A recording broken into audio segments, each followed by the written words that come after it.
I signed the last page of the divorce agreement with a steady hand. She watched me from across the table, eyes wide, breath thin, fingers trembling like she'd only now realized the world was tilting out from under her. "Why are you doing this?" she whispered. I didn't answer. Not yet. She hadn't earned the truth. I simply slid the pen toward her and said, "Your turn."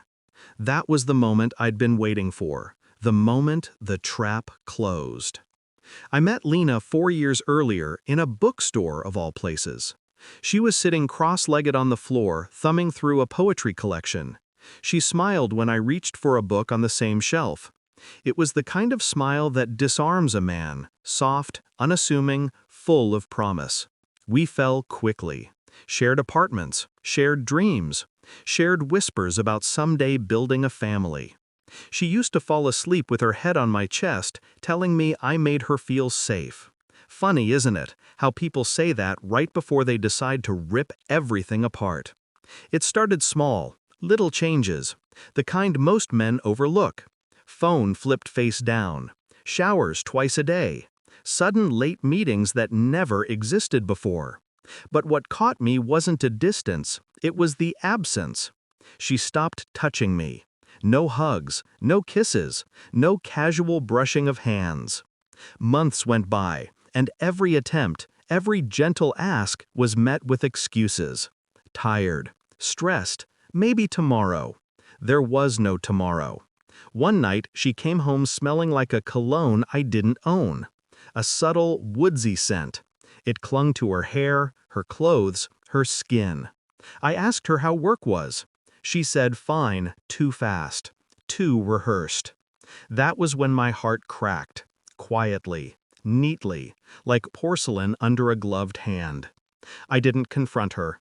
I didn't yell or accuse. I simply watched, observed, waited. The truth always walks itself through the door eventually, and it did. A late-night buzz on her phone, forgotten on the kitchen counter. A name. A short message. "Did you tell him yet?" Just 5 words, but they were enough to burn the whole world down. I stared at that message until the screen went dark. Then I started planning. Step 1, stop trying. Step 2, start preparing. Step 3, stay silent long enough for her to hang herself with her own lies. She had no clue she'd already lost me. I went to the gym more, stayed later at work, came home calm, predictable, uneventful. People reveal themselves when they think you're not looking, and sure enough, she slipped deeper into her affair. Confident, careless, stupid. But then she made the mistake that revealed everything. She asked me, one quiet morning over coffee, "What do you think about starting a family? Soon?" Her voice was bright, too bright.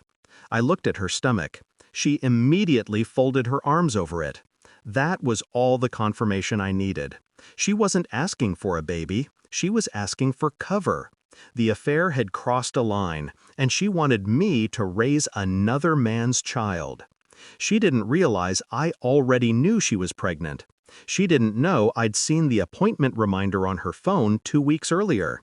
She didn't know I'd already met with a lawyer, or moved half my savings, or collected every screenshot, every message, every timestamp. She didn't know I was building a silent war. The first move was legal. Ironclad documentation of infidelity, preserved texts, financial records, clinic confirmations. The second move was emotional. I became distant, but not cold, supportive, but not invested. The perfect husband on the surface, the perfect ghost underneath. She kept digging herself deeper, trips, lies, late nights that aligned perfectly with her lover's schedule. I never asked questions. That made her bold. Then came the financial side. Our joint account became mine. My private account stayed untouched. I let her continue spending, unaware she was burning through her own rope. My lawyer helped me structure the exit. No alimony, no claim to my business, no ownership of the house, full protection of every asset. All I needed was the right moment. It came on a Sunday morning. She sat across from me at the kitchen table, hands wrapped around a mug she didn't drink from. "I'm pregnant," she said. I nodded. "I know." Her face froze. I leaned back, calm, measured, almost bored. "And before you say anything," I added, "I also know it isn't mine." The color drained from her cheeks. I slid a folder across the table, printed messages, photos, clinic records with dates that didn't match our last intimacy by a long shot. "I wasn't sure how far you'd go," I said, "but now I am." She opened the folder with shaking hands. Page after page of her own betrayal stared back at her. I can explain." "No," I said quietly. "You can't."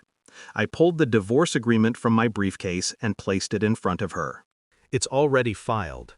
All you need to do is sign." She looked up at me with a kind of panic I'd never seen in her eyes. The panic of someone who thought she was in control until the curtain dropped. "You planned this," she whispered. "Yes," I said, carefully. She signed, slowly, defeated. Now, as I walk away from the courthouse, papers in hand, a strange calm settles over me. Revenge isn't fire. It isn't rage. It's quiet, precise, surgical. People think betrayal breaks you, but sometimes it carves you into something sharper. She tried to trap me with a lie. I answered with the truth. And the truth always wins, eventually. I breathe in the cold air and smile to myself. Justice doesn't need applause, just a steady hand.